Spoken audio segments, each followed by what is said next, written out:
Assalamualaikum warahmatullahi wabarakatuh. Alhamdulillah. Apa kabar semuanya? Berjumpa kembali bersama Abu Samir 85 Palembang. Alhamdulillah, pada kesempatan malam hari ini kita berjumpa lagi di kesempatan di malam ke-11. Oke guys, hari ini kita konten berada di tempat rumah mertua ya. Kita konten di luar ya.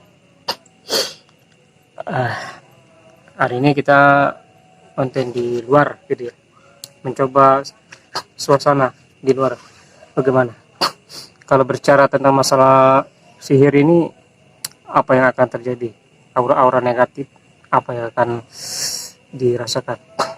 Oke guys, di beberapa video yang sudah kita upload, kemarin kita sudah upload tentang bagaimana cara tukang sihir mendatangkan jin. Di kesempatan malam hari ini ya, kita akan berbicara tentang masalah tanda-tanda tukang sihir. Masih mengutip pada buku Ruqyah dan jin dalam pengobatannya. Adapun tanda-tanda tukang sihir, yang pertama yaitu seringkali menanyakan kepada si penderita siapa namanya dan nama ibunya. Hal ini seringkali ditanyakan oleh tukang sihir ya, untuk memastikan nama dirinya dan nama ibunya. Yang kedua, mengambil salah satu benda-benda bekas yang dipakai oleh si penderita seperti baju, peci, tangan, dan kaos kaki dan lain-lain. Dan hal ini juga seringkali dilakukan oleh tukang sihir dalam melakukan pengobatannya. Yang ketiga, terkadang meminta kepada si penderita seekor binatang dengan sifat-sifat tertentu untuk dijadikan sesembahan, untuk dijadikan sesajen dan yang lainnya. Yang keempat adalah menuliskan raja pada tangan, pada bagian tubuh yang tertentu dengan tujuan untuk membentengi si pasien tersebut. Yang kelima adalah membacakan mantra-mantra yang hanya dapat dipahami oleh penyihirnya saja. Jadi mantra itu ditulis di sebuah kertas, kemudian nanti dilipat-lipat, mungkin akan diberi kembang daun kenanga, tanah kuburan, dan benda-benda lainnya. Yang keenam, memberikan jimat penangkal yang berbentuk persegi 4 kepada si penderita, dan sering dikatakan oleh si tukang sihir ini merupakan jimat untuk mencegah datangnya sihir dari orang lain, atau jimat pendamping. Yang ketujuh, memerintahkan pada si penderita untuk menghindari orang-orang atau yang disebut dengan uzlah selama masa tertentu dalam ruangan yang gelap dan tidak dimasuki sinar matahari. Orang awam menyebutnya dengan menyepi atau bersemedi. Yang kedelapan, terkadang meminta kepada si penderita agar tidak menyentuh air selama masa tertentu, biasanya selama 40 hari, dan hal ini menunjukkan bahwa jin yang menjadi khadam pembantu tukang sihir terlaknat ini beragama Nasrani. Yang kesembilan, memberikan kepada si penderita benda-benda yang harus ditanam di dalam tanah. Ya. Yang ke-10, memberikan si penderita lembaran-lembaran kertas yang harus dibakar kemudian dihirup asapnya. Dan ini juga sering dilakukan oleh tukang sihir pada setiap pengobatannya.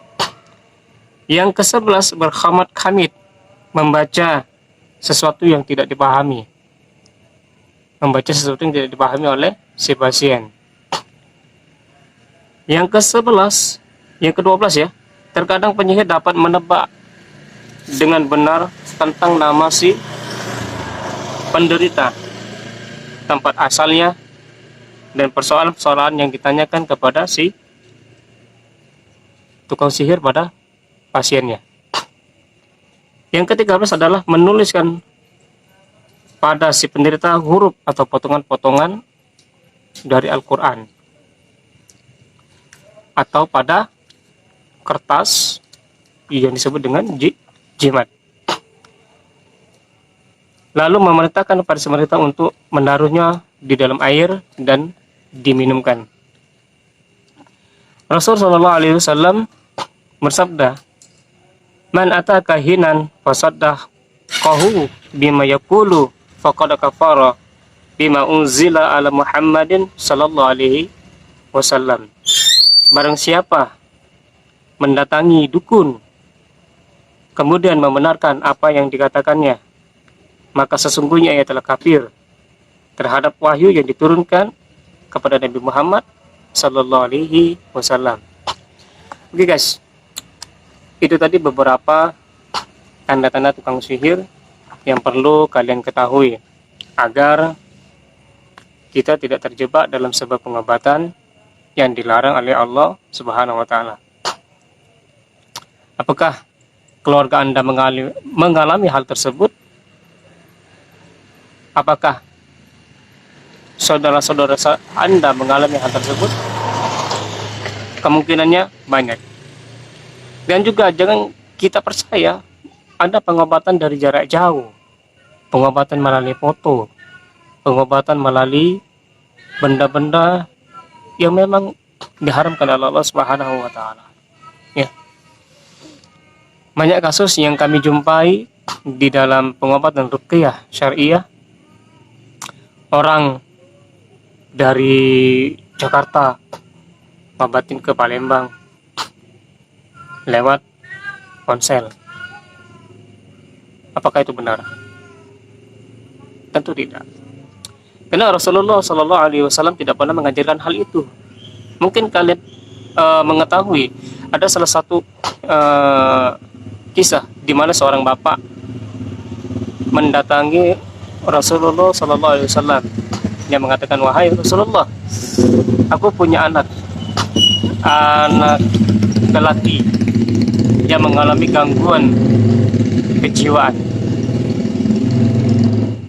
Lalu si bapak membawa anak tersebut, kemudian dihadapkan kepada Rasulullah SAW. Maka Rasul meruqyahnya, Karena Rasulullah adalah seorang nabi, maka jin dengan jarak ribuan kilometer, jarak jutaan kilometer, jin itu telah hilang, telah hilang. Lalu apakah kami ini sebagai penguruqyah yang banyak kemaksiatannya mampu melakukan hal itu? Karena kita semua bersandar kepada Allah Subhanahu wa taala. Nah, mungkin itu saja guys yang bisa kami sampaikan pada kesempatan malam hari ini. Mudah-mudahan bermanfaat. Lebih dan kurang yang kami mohon ampun. Wabillahi taufiq wal hidayah. Assalamualaikum warahmatullahi wabarakatuh.